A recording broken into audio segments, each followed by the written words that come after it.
Night అంతా అవి మందు తాగేసి గోల గందరగోళం నైట్. ఇప్పుడేమో కల్కి మూవీకి టికెట్స్ బుక్ చేశాడు. 2 టికెట్స్ 1000 రూపీస్ పైన అయ్యాయి. ఆన్లైన్లో చేశాడు. అమీర్పేట్ ఏంటది బిగ్ బజార్ థియేటర్లో. అదేదో ఏంటిది 3D లాంచా, 3D లాంచ్ అంట.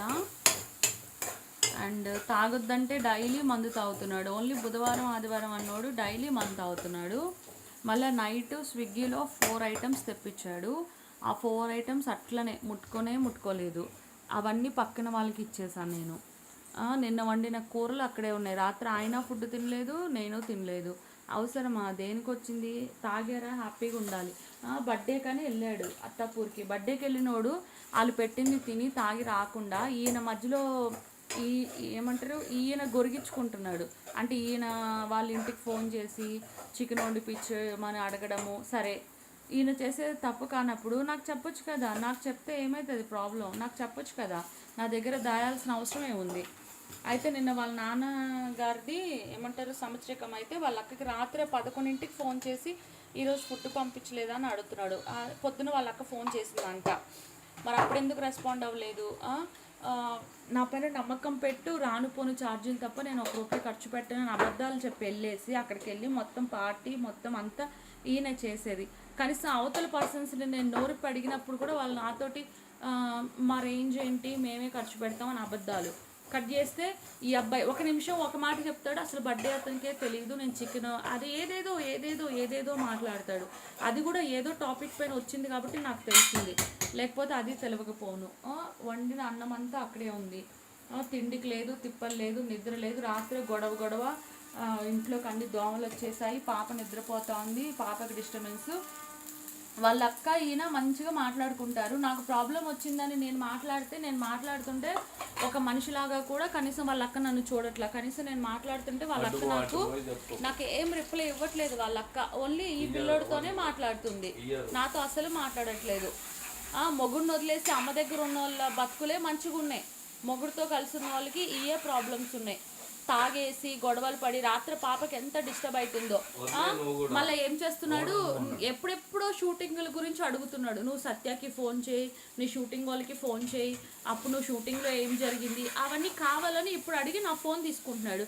ఆయన ఫోన్ తీసుకుని నేను వాళ్ళ ఫ్రెండ్స్ ఎవరికి ఫోన్ చేసి మాట్లాడకూడదంట. ఇలా కాల్ చేస్తున్నాడంటే ఏంటి పరిస్థితి అని చెప్పకూడదంట. మళ్ళీ ఆయన మాత్రము నా ఫోన్ తీసుకుని అందరికీ ఫోన్లు చేసుకుంటాడంట. మళ్ళీ తర్వాత వచ్చేసి చూసావా ఎట్లా తలుపులు ఎలాగ పగలగొట్టేస్తున్నాడు. మళ్ళీ నిన్న ఆయన అత్తాపూర్ నుంచి ఆయన ఎవరు ప్రమోద్ అని ఒక ఆయన అంట. మళ్ళీ తర్వాత ఇంకొక ఆయన ఉన్నాడు, ఒక ఆయన పెద్ద ఆయన పేరు మహి కాదు, ఇద్దరు ఉన్నారు. ఒక ఆయన మన బర్త్డే కూడా వచ్చారు వాళ్ళు. ఆయన అంట మ్యాచ్ జరుగుతుంది రా ఆఫీస్కి అన్నాడంట. ఈయన ఇంకా నేను అంతా పట్టిండు, వెళ్తా అంటే నేను అన్నాను, నువ్వు అక్కడికి వెళ్ళి నువ్వే డబ్బులు ఖర్చు పెడతావు, నువ్వు తాగి ఇంటికి వచ్చి రాత్రి 2-3 ఇంటికి వచ్చి గొడవ పెడతావు, ఎవరిది రెస్పాన్సిబిలిటీ? నేను బయట ఉన్నాను అప్పుడు, సత్య వాళ్ళ దగ్గర ఉన్న షూటింగ్ గురించి. సరే ఫోన్ చేయి, కాన్ఫరెన్స్ కాల్ పెట్టి మాట్లాడతా అంటే వాళ్ళు అన్నారంటే, అరే ఈ పంచాయతీలన్నీ మాకు అవసరం లేదు, వస్తేరా లేకపోతే లేదన్నారంట. వాళ్ళే రిస్క్ తీసుకున్నప్పుడు నేను ఎట్లా రిస్క్ తీసుకోవాలి? వాళ్ళ ఫ్రెండ్స్ అందరూ నేను ఫోన్ చేయకూడదు, వాళ్ళకి డిస్టర్బ్ చేయకూడదు, వాళ్ళకి డిస్టర్బ్ అయిపోద్ది, వాళ్ళ ఫ్యామిలీస్తో వాళ్ళు హ్యాపీగా ఉండాలి. మరి నా మొగుడు మాత్రం నన్ను వదిలేసి ఊరి మీద పడి రోజులు నెలలు ఊరు వాళ్ళకే డబ్బులన్నీ ఖర్చు పెట్టేసి నా కుటుంబం నాశనం అవుతుంది. నా బిడ్డ చదువు మంచి స్కూల్ కూడా నేను వేయలేదు. నేను ప్రతి ఒక్క రూపాయి కూడబెట్టుకుంటుంటే ఈ అబ్బాయి ఊరి మీద పడేసి మొత్తం డబ్బులన్నీ ఖర్చు పెడుతుంటే నాకేంటి మరి? నా బతికేంటి? నా పరిస్థితి ఏంటి? వాళ్ళ ఫ్రెండ్స్ ఏమైనా నాకు ఇస్తారా డబ్బులు? లక్షలు ఈ రోజున నేను ఒక మూవీ ప్రొడ్యూస్ చేయాలనుకుంటున్నాను, వాళ్ళ ఫ్రెండ్స్ ఏమైనా నాకు హెల్ప్ చేస్తారా? నేను దాచుకున్న డబ్బులన్నీ తీసుకెళ్ళి ఈ అబ్బాయి ఊరి మీద ఖర్చు పెడతా ఉంటే నేను ఏం చేయాలి? ఏమన్నాడు, మా ఫ్రెండ్స్ నీకు ఏమైనా ప్రాబ్లం అనిపిస్తే నేను మా వాళ్ళ ఇంటికే తీసుకెళ్తా మాట్లాడు అనేసి అన్నాడు. మన బర్త్డేకి వెళ్ళావు కదా, రాత్రి ఆయనకి ఫోన్ చేయి నేను మాట్లాడతా అంటే నేను చెయ్యను అని అంటున్నాడు. మరి ఫోనే చేయనప్పుడు మరి వాళ్ళ ఇళ్ళకి తీసుకెళ్ళి ఎలా మాట్లాడిపిస్తాడు నన్ను? ఫోన్ చేయడానికే లేనప్పుడు అంటే వెళ్ళే ముందు ఒక మాట, మళ్ళీ తర్వాత ఒక మాట అన్నమాట. అట్లుంది పరిస్థితి. వాళ్ళ ఫ్రెండ్స్ వాళ్ళకేమో వాళ్ళ సంసారాలు, వాళ్ళ ఫ్యామిలీస్, వాళ్ళ పిల్లలు ఇంపార్టెంట్. నేను మాత్రం నా మొగుడిని రోడ్డు మీద వదిలేయాలి. మళ్ళీ ఈయన గారు కూడా మళ్ళా చూసావా వేడివేడిగా ఇప్పుడు వండింది ఉల్లిపాయలు కోసి వండిన ఫుడ్ చెత్తలో పడేస్తున్నాడు. అట్లుంది బలుపు చేష్టలు అనమాట. విజయవాడలో కూడా ఒకసారి మా నాన్నకి బిర్యానీ తెప్పిస్తున్నాడు. ఈయన తినేది కాక బిర్యానీ ఆయనకి కూడా తెప్పిస్తున్నాడు.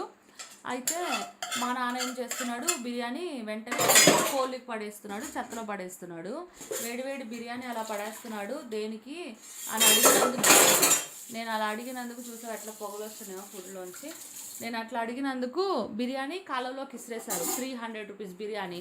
సరే పోనీ పస్తున్నాడా తినకుండా ఉన్నాడా, మళ్ళీ యథాతథ మళ్ళీ నెక్స్ట్ డే నుంచి మళ్ళీ సేమ్. అలాంటప్పుడు ఫుడ్ ఎందుకు నష్టపరచాలి?